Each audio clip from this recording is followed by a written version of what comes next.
Today's mindful moment. Everything you thought you knew about truth was like shaped not by facts, but by the way you consume information. That's the mind-bending idea we're tackling today as we deep dive into Neil Postman's Amusing Ourselves to Death. Okay. Get ready to rethink the power of the printed word and face the unsettling truth about how entertainment might be hijacking our brains.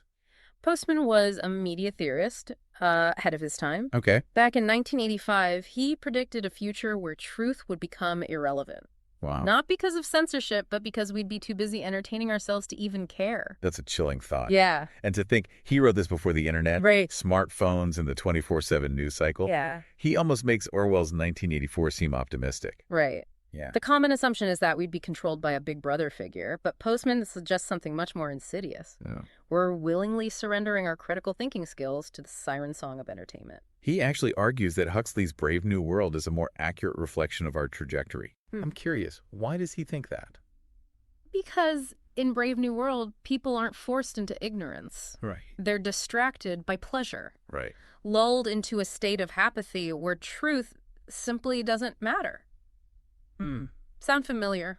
It's almost like we're choosing to live in a reality show. Yes, But Postman goes even deeper, right? he does. He talks about how different forms of media actually change the way we understand truth. He does. Yeah.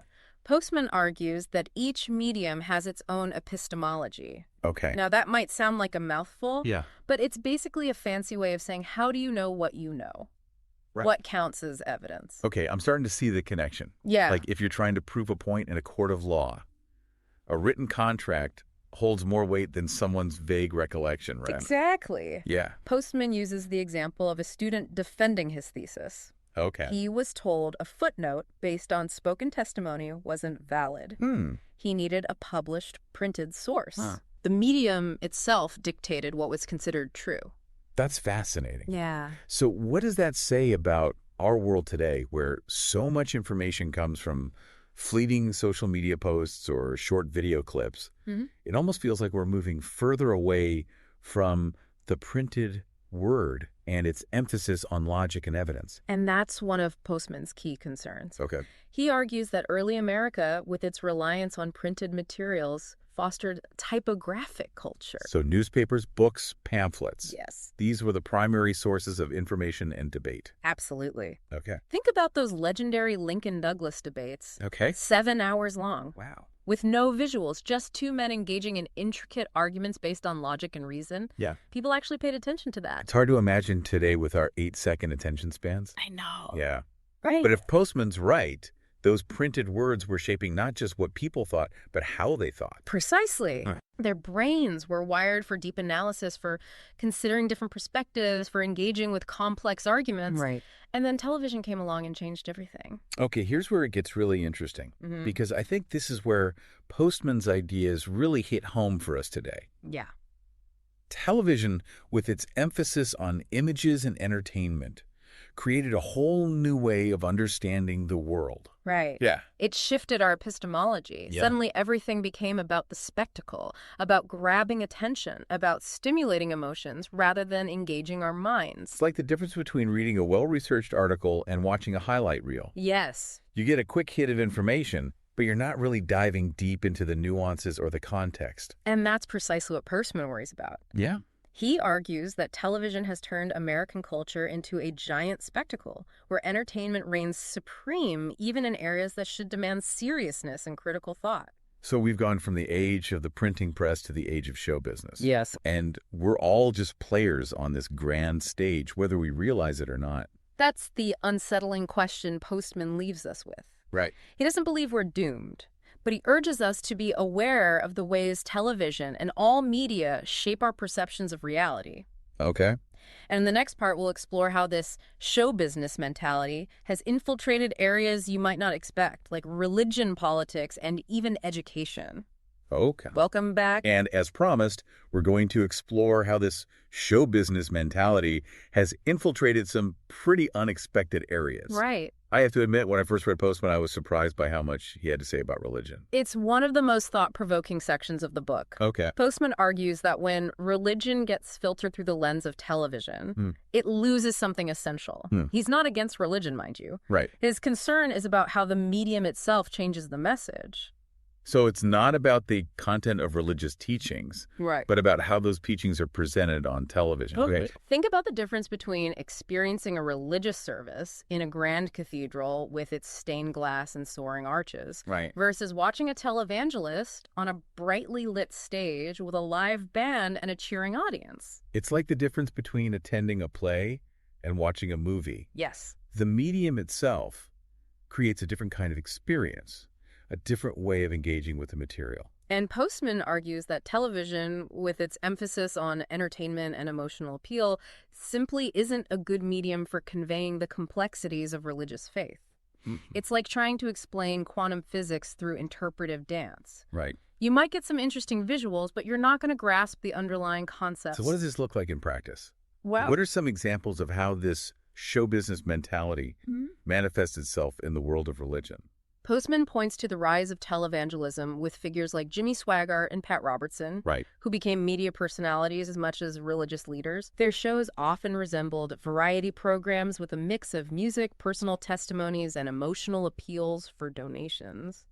It's like religion became just another form of entertainment, Right. competing for ratings and viewers like any other show on television. Exactly. Yeah. And that's precisely what Postman finds troubling. Right. He worries that when religion becomes a spectacle, it loses its ability to inspire genuine spiritual reflection. Yeah. It becomes about the performance, not the substance. That makes me think about those mega churches with their rock concerts and light shows. Yeah. It's almost like they're trying to create a religious experience that's as entertaining as going to a concert or a sporting event.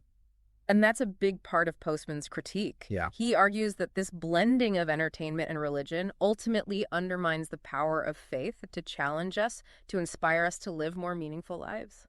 It's like we're getting a watered-down version of religion, a version that's more palatable to our entertainment-addicted brains, but ultimately less fulfilling. That's a good way to put it. Yeah. And this isn't just limited to religion. Right. Postman sees the same trend at play in politics, where image and spectacle have become increasingly dominant. I can see where he's going with this. Yeah. The whole idea of image politics really took off in the television era, with candidates being carefully packaged and marketed like products. Right. Yeah. Postman points to the 1968 presidential campaign as a turning point. Okay. Joe McGinnis's book, The Selling of the President, documented how Richard Nixon was essentially marketed to the American public like a brand of toothpaste or a new car model. It's almost like the substance of politics. Right. The actual policies and ideas became secondary to the image that was being projected. And that's precisely Postman's concern. Yeah. He argues that television, with its emphasis on visuals and emotional appeal, makes it much easier for politicians to avoid taking clear stances on complex issues. Yeah. They can just focus on projecting a certain image, on saying whatever they think will resonate with viewers on a gut level. And this ties back to the idea of epistemology that we discussed earlier. Television changes how we determine what's true.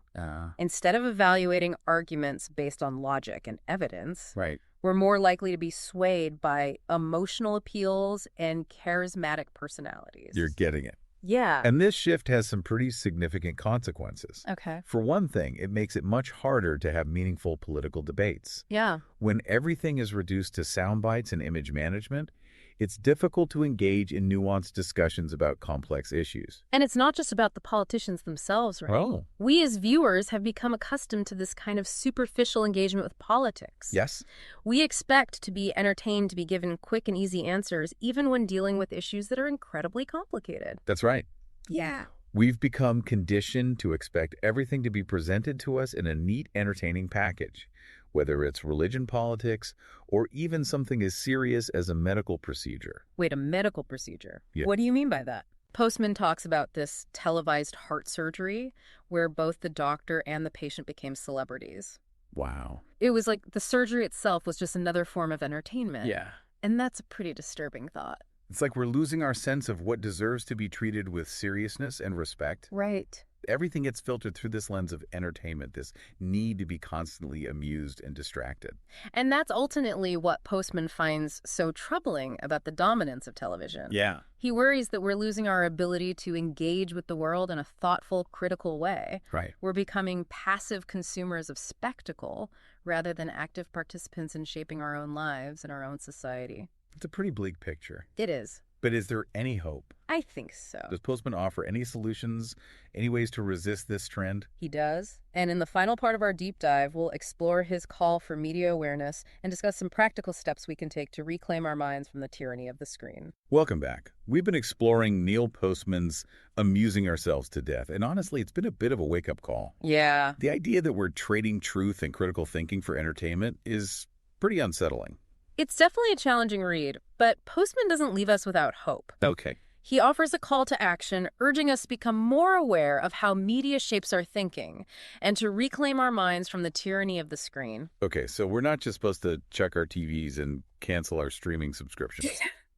Not necessarily. What does this media awareness look like in practice? It starts with recognizing that all media has a bias, a particular way of framing the world. Okay. It's not about rejecting technology altogether, but about becoming more conscious, more critical consumers of information. So it's like learning to read between the lines, Yeah. to question the messages we're being bombarded with constantly. Exactly. Ask yourself, who's creating this message? Right. What's their agenda? Yeah. What techniques are they using to persuade me? And most importantly, how does this message fit into the larger context of what I already know? It sounds like we need to develop a healthy skepticism, Yes.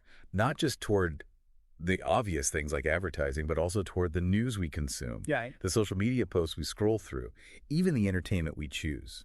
Right. And Postman emphasizes the crucial role of education in equipping people with these critical thinking skills. Okay. He believes media literacy should be a core part of the curriculum right alongside math, science, and history. That makes sense. We teach kids to be discerning readers of literature, to analyze historical events, to solve complex equations. Yeah. Shouldn't we also be teaching them to be critical consumers of the media that surrounds them? Absolutely. If we don't equip young people with these tools, they're incredibly vulnerable to manipulation. Right. Especially in a world where information overload is the norm. And this isn't just about protecting kids. All right. We all need these skills to navigate this increasingly complex media landscape. Think about how easy it is to get caught up in the echo chamber of social media, where we're only exposed to information that reinforces our existing beliefs. That's a perfect example of what Postman was warning about. Yeah. He believed that the fragmentation of media where we can curate our own personalized information bubbles actually undermines our ability to engage in meaningful dialogue and debate. It's like we're losing the ability to have civil disagreements, to consider different perspectives, to even agree on basic facts. And that's incredibly dangerous for a democracy. Yeah. If we can't even agree on what's true, how can we possibly make informed decisions about the issues that affect our lives? So what can we do about it? Well, Besides encouraging media literacy and education, are there practical steps we can take as individuals to reclaim our minds from this entertainment-driven culture? definitely start by being more mindful of your media consumption. Okay. Set limits on your screen time. Diversify your sources of information. Seek out content that challenges your assumptions. And most importantly, make time for activities that engage your mind in a deeper way. Oh. Reading, reflection, conversation, even just spending time in nature. It's like we need to create space in our lives for boredom, for quiet contemplation, for those moments where we're not constantly being bombarded with information and stimulation. Exactly. Postman believed that those moments of quiet reflection are essential for cultivating critical thinking, for nurturing our inner lives, and for becoming more fully human in a world that's increasingly dominated by technology. This has been an incredibly thought-provoking deep dive. I have to admit, I'm looking at my own media consumption in a whole new light. That's great. What started as an exploration of Neil Postman's ideas has turned into a bit of a personal challenge. And that's the power of great ideas. Yeah. They don't just inform us, they inspire us to act, to make changes in our own lives. So for those of you listening, we encourage you to pick up Amusing Ourselves to Death and see what resonates with you. It's a great book. It's a challenging book, but it's incredibly relevant to our world today. There's a link to buy the book in the episode description. And if you enjoyed this deep dive, don't forget to subscribe to our channel and share it with anyone who loves exploring ideas. We'll be back soon with another fascinating topic. Until then, keep those minds curious and engaged.